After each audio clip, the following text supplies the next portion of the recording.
La santé de la mère demeure un sujet important pour le gouvernement et le ministère de la Santé. Merci. Tout va bien.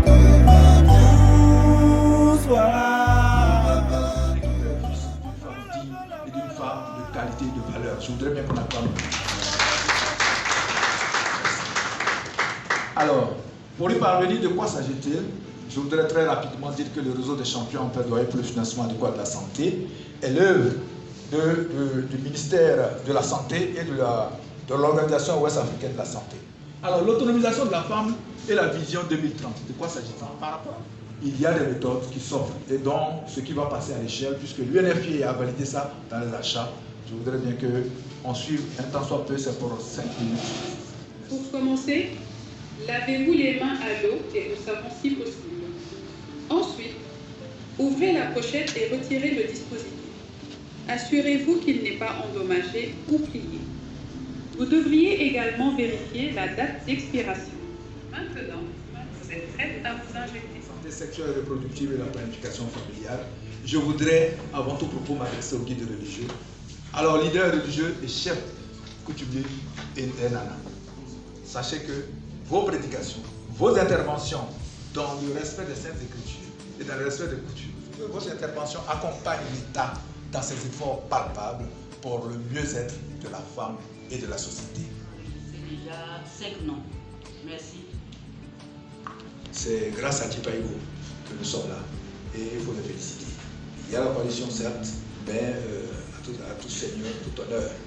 Je voudrais que vous le sachiez. Monsieur Passagnon. Pendant l'exposé de monsieur, il a parlé des mesures de contraception et il y a une nouvelle mesure qui s'est ajoutée, le DMPASC. Donc comme c'est nouveau, c'est vrai qu'on a vu la vidéo, mais si on peut avoir des prospectus d'explication pour qu'on puisse mieux en parler dans nos différentes communautés.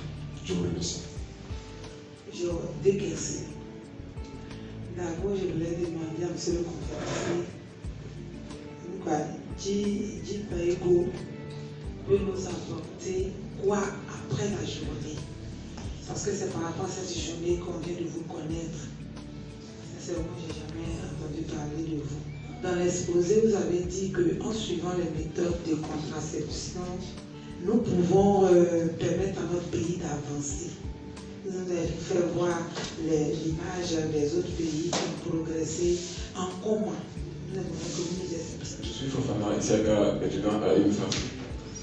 Ma question est de savoir, puisque nous disons que la Côte d'Ivoire a une population plus jeune jusqu'à nos jours, et aujourd'hui on nous parle de méthodes de contraception. Maintenant, est-ce que cette méthode utilisée à la longue ne va pas poser de problème sur la fécondité de la femme? C'est là ma préoccupation. Moi, j'aimerais savoir qu'est-ce qui est mis en place pour sensibiliser nos parents, nos papas et nos jeunes frères. Les efforts sont faits. La technique et la technologie ont permis de mettre au point des choses qui réduisent ces risques-là. Donc, cela, la fécondité, ça a été testé au CHU du 13 juillet. Il y a des femmes à qui on a posé le dispositif intraveineux qui va jusqu'à 3 ans au-delà.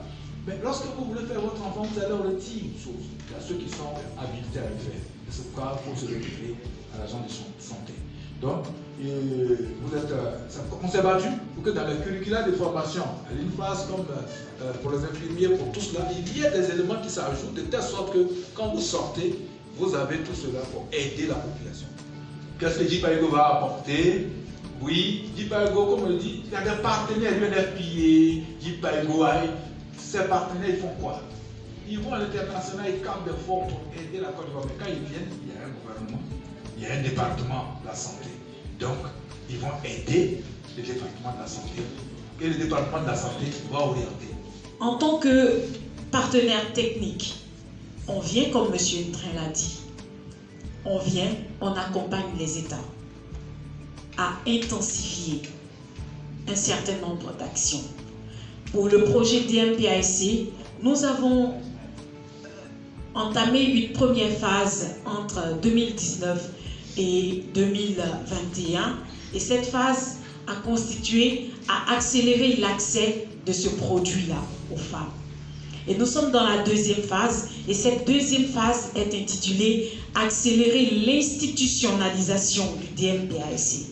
Institutionnalisation, pourquoi? Parce qu'on veut accompagner les pays à prendre en main les plans d'intensification pour que l'accès aux produits contraceptifs soit pérennisé, soit intensifié. Donc c'est aussi ça les actions que mène Jopaigo. Le DMPASC ou encore dépôt médroxyprogestérone acétate sous-cutané. Donc il est différent du dépôt Provera qui est intramusculaire. Par rapport au DMPASC, DMPASC a une particularité qui est que la femme peut s'auto-injecter. Donc, au lieu d'aller à chaque fois à l'hôpital pour qu'on puisse lui injecter le produit, 3 mois après, elle peut l'acheter elle-même. Et comme vous avez vu la vidéo tout à l'heure, elle l'achète elle-même de manière très discrète, simple et autonome. Elle se l'injecte. Et cette première phase, au cours de cette première phase, le produit était commercialisé seulement dans les hôpitaux publics. Les hôpitaux et les pharmacies publiques. Mais dans cette deuxième phase, notre objectif est d'impliquer au maximum le secteur privé en mettant le produit à disposition dans les pharmacies, dans toutes les pharmacies, dans les cliniques privées qui prennent. Ça va soit ralentir un peu les menstrues ou alors les diminuer ou les accélérer sur une période. Enfin, les effets dépendent vraiment des organismes des femmes, mais de manière générale, vous aurez des ralentissements de menstrues, vous aurez de petites douleurs de tête, de petits changements hormonaux, changements d'humeur, pardon, donc qui vont intervenir. Mais c'est vraiment des effets négligeables, voilà, négligeables. Voilà. C'est sans danger. Sans danger. Sans grand danger. Oui, exactement. Comme j'ai l'avantage d'avoir le micro, je voudrais encore vous demander, une dame qui utilise les méthodes contraceptives et qui après 2 ans ou 3 ans voudrait faire un enfant, faut-il arrêter la méthode contraceptive? Est-ce qu'il y a un délai à partir duquel il faut arrêter la méthode avant de pouvoir se mettre à contacter une grossesse si le planning familial est respecté? La prise de Sayana, vous arrêtez la prise quand vous sentez que vous êtes prête à reprendre, à renouer avec les grossesses. Il faut se laisser le temps de la dose finie d'abord et par la suite, tu vas contenter une autre grossesse. Et quand une femme désire retrouver un retour à la fécondité, c'est-à-dire qu'elle veut retour à la maternité, elle se rend chez la sage-femme qui va lui donner des conseils, qui va l'accompagner à ce qu'elle puisse obtenir sa grossesse. C'est les méthodes de longue durée que si tu as arrêté aujourd'hui, tu peux prendre ta grossesse peut-être dans les jours qui suivent. Mais l'injectable comme le Sayana Breast, il faut laisser le temps de la dose finie. Si c'est 3 mois, tu attends que les 3 mois finissent d'abord avant de faire ton enfant. Si tu as appliqué Sayana aujourd'hui, le lendemain tu décides de faire un enfant. C'est pas possible que le mois qui suit, tu puisses faire un enfant puisque tu as pris pour 3 mois. C'est la méthode de 5 ans et de 10 ans comme l'implant. L'implant, tu as mis l'implant aujourd'hui qui est pour 3 ans ou 5 ans. L'année d'après, si tu décides de faire ton enfant, tu te retournes chez la sage-femme qui est habilitée à le faire. Elle te retire ton implant, tu fais ton enfant. Mais tout ce qui est comprimé, injectable, il faut laisser le temps à la dose finie d'abord pour que tu puisses contracter ta grossesse. Le retour à la fécondité, vraiment c'est immédiat, c'est prouvé. Merci. Merci. Comme nous l'avons dit, ce plaidoyer, nous pensons que quand vous intervenez maintenant, nous voulons bien que nous avons la chance d'avoir avec nous les autorités, nous même la collectivité, parce que d'autres l'ont fait en d'autres lieux, à Tias-Salé, à Soubré, c'est en tenante, le maire a dit, bon, moi ça fait combien? Ça faisait 2 millions, ils m'ont donné 500 000 dessus parce qu'il y a des gens il y a des jeunes qui ont un certain nombre de trucs. Et vraiment, c'était un plan. Donc, on a la chance d'avoir un représentant. Je vous prie, parce que ce qu'on n'a pas dit, c'est que ça a un coût. Mais l'État travaille dans l'esprit de la gratuité. Mais la gratuité a un coût. C'est l'État qui doit payer pour mettre à disposition. Les partenaires vont apporter et les collectivités soutiennent l'État puisqu'ils sont des démembrements. Alors il faut les encourager à pouvoir aider à la mobilisation des ressources pour que la santé se porte mieux, pour que le DRS soit à même de pouvoir, dans les centres de santé, partout où besoin est nécessaire pour que les gens aient accès. Parce que l'État dit au dernier kilomètre. Donc pour arriver au dernier kilomètre, il faut avoir les armes nécessaires, il faut avoir les arguments nécessaires pour arriver. Si vient les mains vides, autant rester en ville. Donc merci bien. Je voudrais bien que vous avez la chance d'avoir M. le maire là. Il a déjà l'oreille de M. le maire, il va rapporter ça. Merci. Et ce dernier produit, ça sera même dans les grandes surfaces. On n'aura pas de difficulté à aller parce que dès l'instant où tu sais, comme les gens les diabétiques là, peuvent se faire finir là, mais si vous comprenez bien les conseils qu'on vous donne, vous allez le faire sans même que perdre un temps. Donc, il y a beaucoup de choses, il y a la sensibilisation, mais il y a des dons, il y a des produits en matériel comme en ressources qu'on fait à l'État pour pouvoir aider. Aussi, on a parlé de vieillissement de population. Certes, ils ont même dit un enfant au maximum. Après, ils sont revenus. Mais ça permet de maîtriser. Alors, si tu as un enfant ou deux, cela veut dire que les méthodes sont utilisées. Et les pays musulmans, même on a le cas même de la Tunisie, de l'Algérie, de certains qui le font, même en Iran. La planification, on n'écrit pas, on ne prend pas un micro pour dire utilisez ça. On vous donne les conseils, on vous enseigne. Mais ne tombe pas grosseur, puis tu vas aller dire je fais avortement ou bien je fais ceci. Si ça a dépassé l'âge, il faut accoucher. Il y a des périodes, il y a des moments. C'est pourquoi l'État fait l'effort de mettre à la disposition de la population des agents de santé qui sont disposés à donner ces conseils-là et à proposer toutes les méthodes pour que le droit de la femme, le droit de la personne et les hommes doivent être là. À Beauville, on a dit, les hommes, j'accompagne ma partenaire. Parce qu'on va dire, non, pourquoi tu as fait ça? Il y a d'autres qui vont battre leurs femmes. Et la violence basée sur le genre, il faut l'éviter. Je reviens encore à la sœur qui disait que qu'est-ce qu'elle apporte. Par exemple, l'État avait décidé de faire l'accouchement gratuit. Si l'État prévoit 100 naissances, 100 accouchements, et puis on n'a pas 100 kits, et la femme qui a accouché l'année passée revient encore à l'hôpital. Donc, vous voyez, donc, au lieu de 100 kits, on va trouver 300 accouchements. Comment est-ce qu'il faut partager 100 kits à 300 personnes? Pour finir, si on ne peut pas partager, oui, je crois que la contraception ou les méthodes, c'est bien de l'expliquer à nos mamans, à nos filles. 2 ans à l'état complet. Mais les 2 enfants vont faire, c'est difficile. Il va voler le lait de son frère. Ah, merci, bien plus tôt. Ça pour dire tout juste, si on veut chercher qui est à la base, on ne pourra pas régler le problème. Donc, les méthodes contraceptives sont bien arrivées. On va toujours échanger avec les enfants. Ne soyons pas trop durs. Quand tu es dur, l'enfant est parti, c'est fini. Il n'y a pas encore de loi en tant que telle qui est prise et que nos autorités compétentes, le ministre de la Santé actuel, compte sur son charisme, sur son engagement pour que cela soit ainsi. On est tous inquiétés.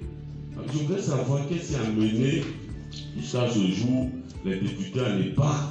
Voilà. La nation ivoirienne à ne pas dans des mécanismes. Merci. Et je remercie d'avoir été présent. Merci à mon père. Là, je voudrais aussi retomber sur les vieilles méthodes. Vous pouvez avoir 10 enfants.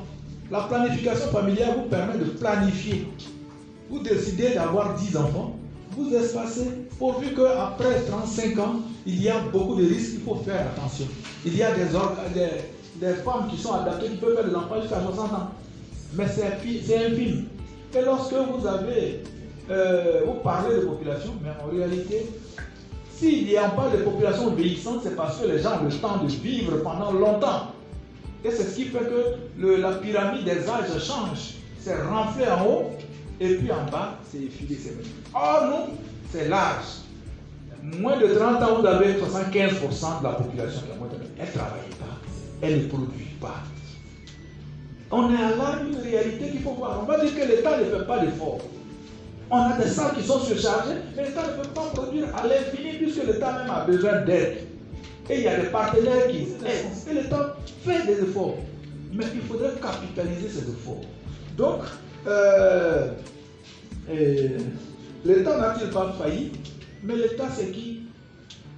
C'est vous, c'est nous. On a confié ça à un certain nombre de personnes pour nous représenter et de voir, d'écouter tout le monde. Quelqu'un va dire allons à gauche, l'autre va dire allons à droite, l'autre va dire non, on ne bouge pas. Mais tu es obligé de voir tout cela pour dire bon, on va choisir là, c'est mieux, ça arrange le maximum, l'intérêt général. Donc, l'enfant avant de sortir, il est part de la maison. Donc, à la maison, nous-mêmes, nous avons failli. Donc, avant de jeter la pierre à qui que ce soit, il faut se jeter la pierre. Parce que la télévision qu'on allume, l'État a mis l'autorité de régulation de tout cela. Si vous voyez des choses qui ne passent pas, qui ne sont pas, vous pensez que ça amène les enfants à la vie dépravée, saisissez ces organes. Peut-être on va dire qu'on ne sait pas, je vous le dis. Il y a des films qui passent, mais est-ce qu'on est d'accord? On laisse, on tolère. On va mettre tout ça là sur l'état de l'État. On a compris. Comme madame elle a compris, hein, mais je sais que l'État fait des efforts, on met les organes, on dit on met des lois, on ne respecte pas. Mais qui doit respecter les lois? C'est nous tous. Parce que l'État, c'est nous. C'est tout le monde. Donc, vraiment, on sait que vraiment, il y a des films qui passent, il y a un certain nombre de choses. En tout cas, on profite pour noter qu'il faut que ça ne soit pas comme ça. On vous soutient, mais empêchez les enfants de regarder tous ces films-là. Souvent, même des moments où ils doivent étudier, c'est là qu'ils vont regarder. Et à tout moment, il faut être vigilant aussi de la maison. Je suis là aujourd'hui pour représenter le maire. J'ai pris bonne note de tout ce qui a été dit. Je me ferai fort de rencontrer monsieur le maire pour de lui rendre compte de ce que j'ai entendu. Voilà. Merci à monsieur le représentant du maire. J'ai suivi les différentes interventions. Je pense que nous avons beaucoup d'experts ici. La question qui nous avait réunis, c'était de rechercher le lien entre le fait pour une femme d'être autonome, si cette femme-là adopte une méthode contraceptive. Et le produit qui a été mis en avant, c'est un produit, d'ailleurs, comme vous le voyez, qui s'utilise tout seul. Ce n'est pas anodin. Alors, pour moi, l'objectif de cette rencontre a été atteint. L'objectif, c'était de prouver que il existe un risque, n'est-ce pas, au plan individuel, mais aussi au plan sociétal, n'est-ce pas, d'avoir des naissances rapprochées. Sur ce point-là, je pense que nous sommes tous d'accord.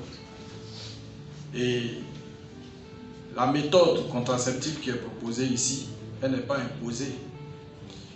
Les autres méthodes qui ont été énumérées dans la présentation restent d'actualité.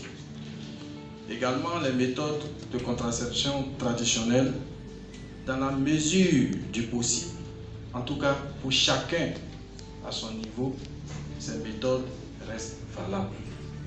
Donc toutes les méthodes sont valables.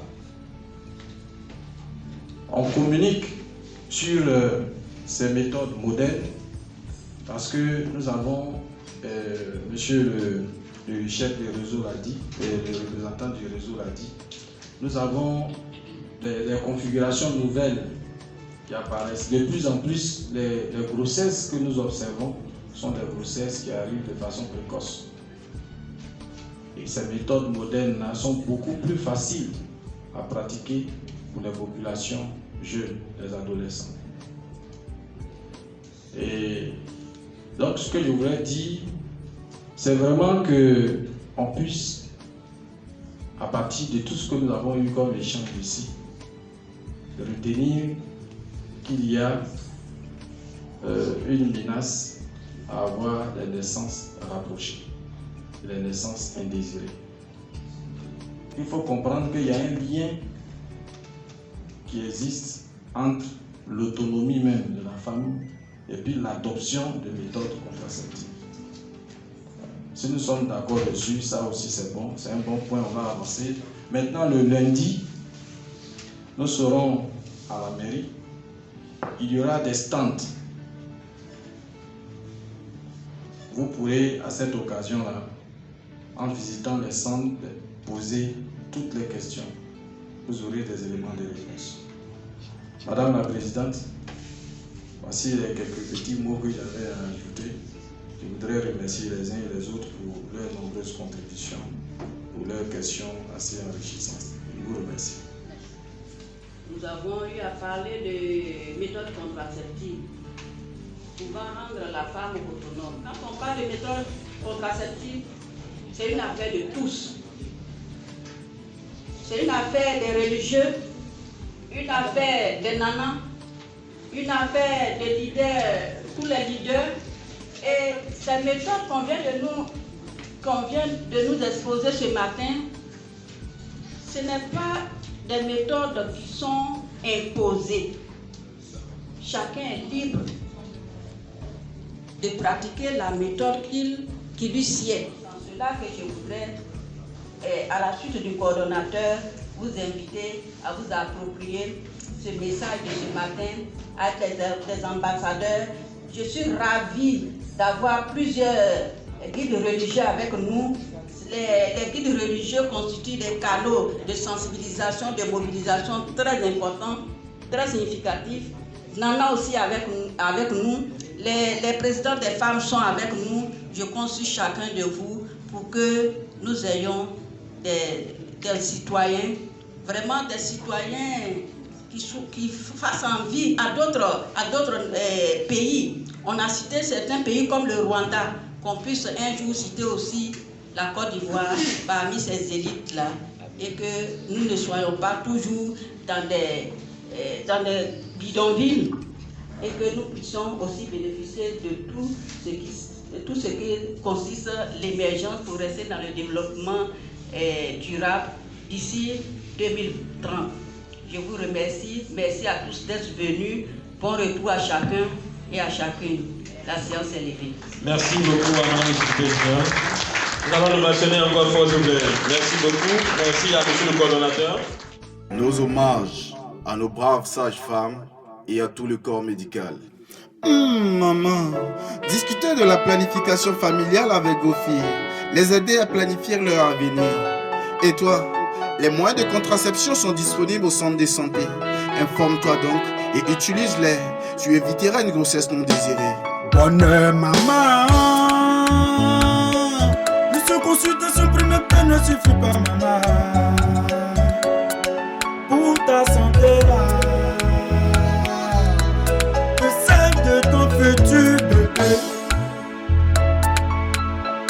Femme, l'espace demande sans vous pas mal de mieux éduquer vos enfants. Et de préparer leur avenir.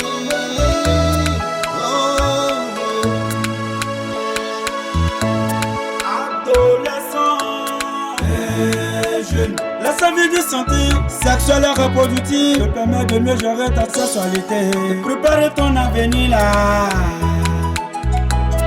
Suivant là. Je suis élève. Nous sommes des élèves. Le rêve de travailler demain et de bien gagner ma vie. Alors, non aux grossesses non désirées.